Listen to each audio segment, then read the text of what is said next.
So, a new rabbi came to a well-established synagogue, very old synagogue, and every Shabbat he noticed at this shul, at this synagogue, that on every single Shabbat a fight erupted during the service, a literal fight, screaming match, about whether the congregation should stand for the Shema or sit for the Shema.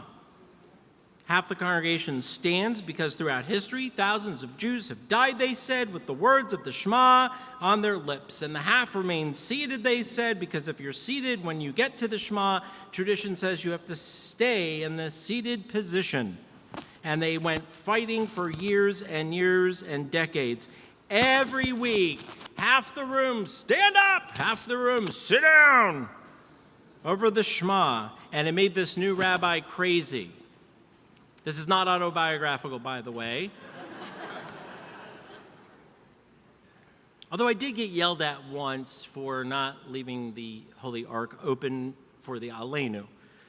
But that's a different story for a different sermon. Yelling. So the rabbi was getting meshuggah. He went and he found one of the original members, one of the charter members. His name was Jacob. In the early service, his name was Abe. But I thought I would change things up. So Jacob, this old 85-year-old founding member of the congregation, he figured the rabbi, he's got to have a memory like a steel trap. I'm going to get down to the bottom of this because I can't stand it. The rabbi appoints two people to go to Jacob and interview him, one person who stands for the Shema and the other person who sits for the Shema, and they're going to come to a resolution. When they come to this founding member Jacob's home, the one who sits says or asks if the tradition was to sit for the Shema. No, said Jacob. No, that was not the tradition. Well, the other man got really excited and he said, aha, then it must have been to stand for the Shema. And Jacob says, no, that wasn't the tradition. Well, the rabbi gets really verklempt, barely can contain himself, interrupts the conversation to say, I don't care what the tradition is. Do you know what goes on every single Shabbat at services? The people who are standing are yelling at the people who are sitting. The people who are sitting are yelling at the people who are standing. Aha, Jacob says, that was the tradition.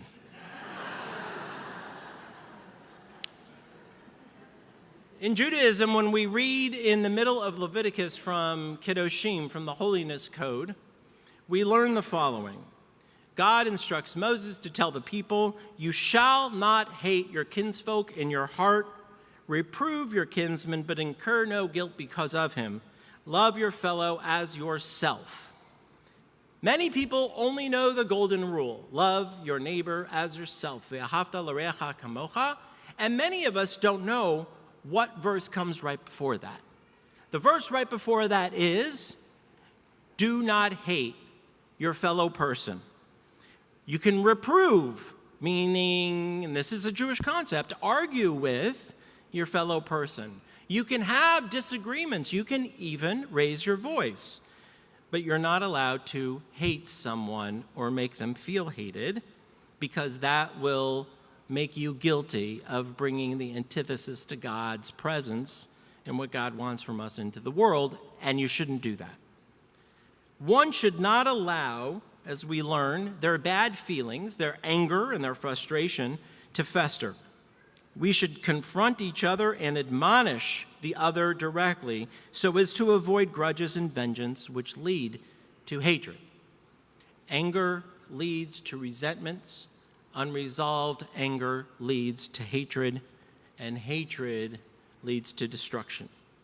Civic responsibility, therefore, requires a person to admonish others out of concern for others and out of concern for the community as a whole, the imperative being as a whole, which means everybody. The commentators went back and forth about this, but they said that this idea of reproving indicates that one who reproves someone, alachat kama v'kama, all the more so, needs to actually look at themselves as being responsible for the wrongdoing or the arguments caused themselves. The one who rebukes another person should know that he too, the rabbi teaches, has a part in the sin. Do not cast the entire burden of sin onto the transgressor. Rather, be accountable. Take responsibility for any role you may have played in the disagreement, which runs counter to our human nature. We like to blame, but we don't like to accept responsibility. We like to tell the other person they're 100% wrong and we're 100% right. And when fighting with someone in relationship, we really aren't interested anymore, are we, in hearing what they have to say or what they think or what they feel. And the question on this Rosh Hashanah is to think about and to consider, in accordance with the idea of not hating our kinsfolk, our fellow people, and yes, our fellow Americans, what is our obligation to others? Now, what we're teaching and looking at today is really antithetical to what we're seeing around us. I don't know if you've noticed it or not, but there are a lot of very, very angry people out there. Watch the news, watch the talk shows, watch the political hacks, and unfortunately, watch our elected officials who spew venom and hatred and meanness and unkindness. Our children, when we were children, we were taught if you don't have something nice to say to someone or about someone, don't say it. But kids today are learning from our politicians, if you don't have something nice to say about someone, just put it up on social media. They don't think about, and we need to think about, because we are the change.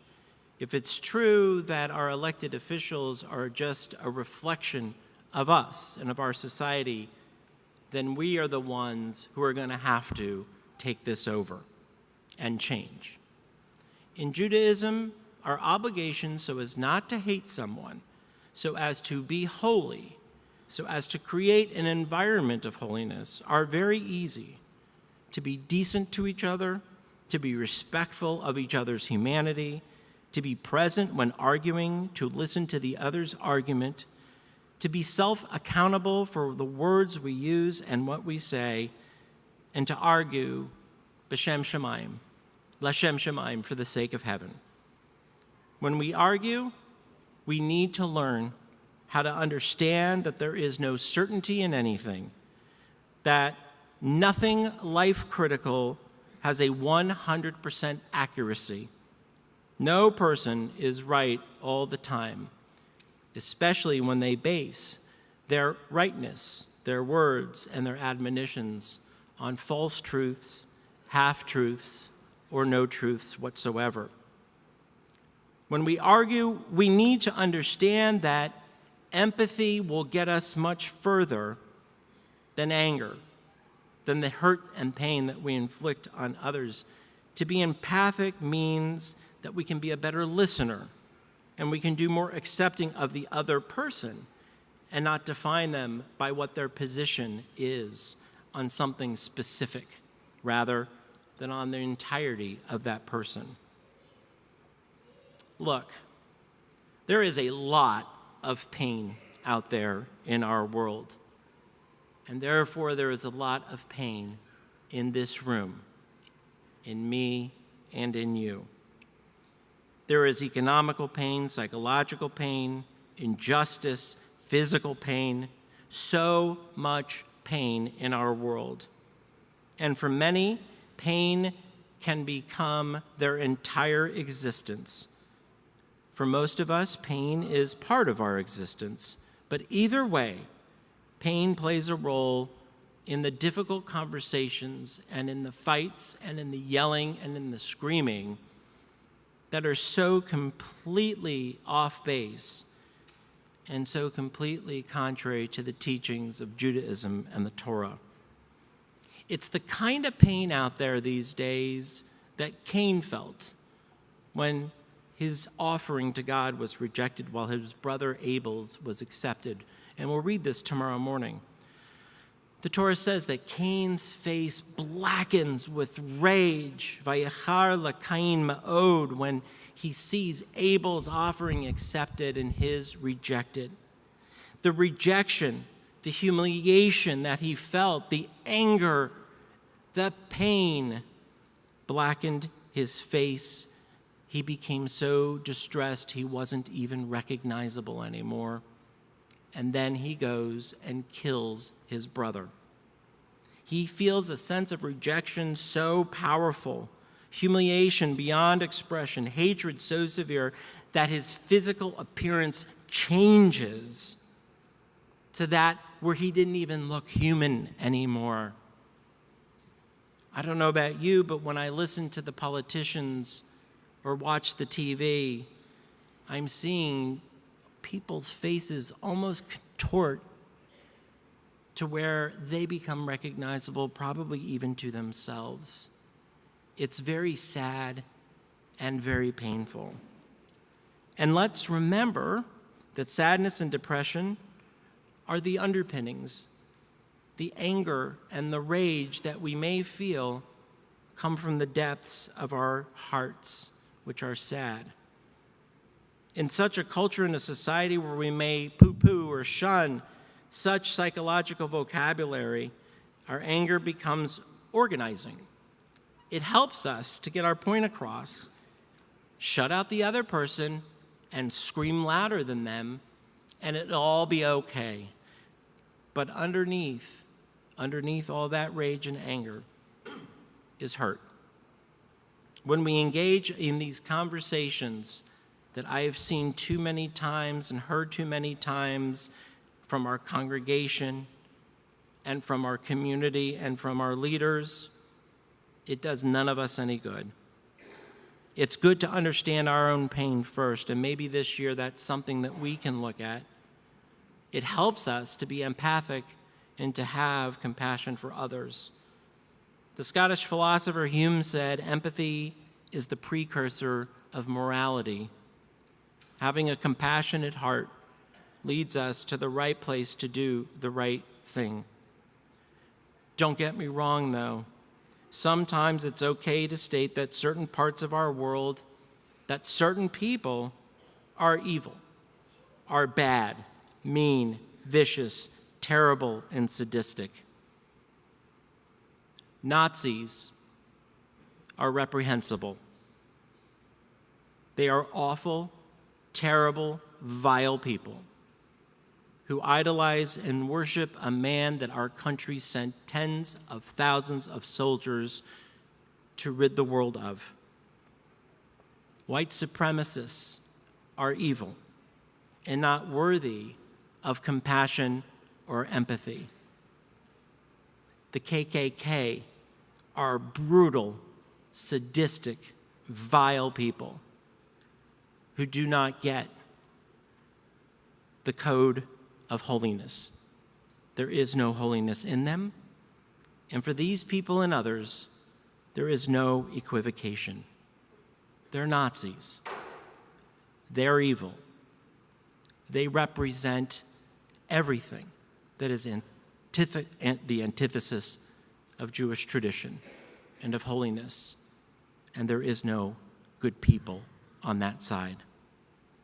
People who have blackened hearts, people whose intents are for evil, these are not who the Torah are talking about when we think about arguing and anger and our conversations, loud or not loud. People who misuse power in unspeakable ways are not who we're talking about.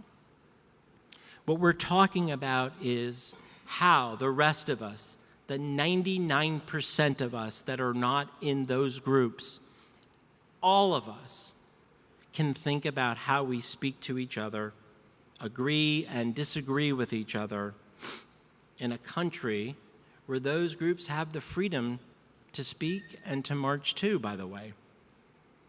Holiness is not a noun, it's a verb. Kedoshim yihiyu, tihiyu. you shall be holy. It's a verb. To be holy means that when we live in times when people who are supposed to be our leaders, the ones who are supposed to be the ones who represent us, who make a mockery of this idea of engagement, that is not holiness. But to be holy means to debate and to admonish others, but not to do so at the risk of humiliating them. To be holy means to argue and rebuke others from a place of respect without the obscene desire to reject their ideas to the point that it becomes a rejection of their humanity. You're not from here, so you are not entitled to say, think, and feel. That is not okay, because it undermines their humanity. To understand that the path toward holiness contains both the beginning of the verse, not to admonish, not to hate, and the end of the verse, love your fellow as yourself, to be able to tolerate the ambiguity between those two, that is our challenge. When we live in times, as I said, where it is so confusing as to how arguments have become hate speech, we as Jews know from our Torah what to do. When we cannot share basic, decent, respectful, intelligent thoughts without verbally assassinating our political opponents, our fellow community members, our friends, or former friends as it may be, we aren't only violating every basic tenet of the Torah, but we're bringing more hatred into the world, which means more pain, more violence, more sadness, more rejection, and more rage. My hope is, as we enter this new year, that we will become part of the answer, part of the solution. L'taken olam b'malchut Shaddai, that we will follow the admonition that it is our job to heal the world so that God's presence may dwell with us. It saddens me deeply that I don't think our political leaders will be able to pull that off anytime soon. But it needs to come from us. Shut off the TVs. Stop sending the emails. Stop the meanness. Think twice about who you're speaking about and who you are speaking to. Think twice about who you may be rejecting and who you may be humiliating. And then try, all of us, including me, to become more empathetic in the coming year.